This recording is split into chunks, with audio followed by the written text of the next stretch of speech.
Lò parle anglais, si s'pan di mistake, lò fon erreur. Mais 5 bagay ou ka di en anglais, lò fon erreur. Phrase ça, au lieu di there was a mistake, ou ka toujou di there was an error. Au lieu di there is not one mistake in the whole 2 hours and 6 minutes, ou ka toujou di there is not one misstep in the whole 2 hours and 6 minutes. Au lieu di the mistake in the order, ou ka toujou di the slip up in the order. Au lieu di it was a mistake, ou ka toujou di it was a miscalculation.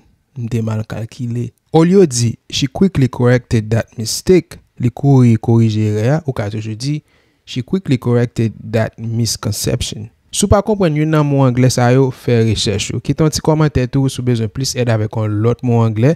Sere vidéo sa nan favori ou kon sa pou ka toujou gen. Ba vidéo sa on like et partage lien tout avec l'autre moun konnen ki fait gounen pays ak ta me parler langue nan. Et sou pa wèm sou TikTok encore, c'est parce qu'on pa follow page moi, on pa follow Facebook la, Instagram nan avec YouTube la. Male, peace.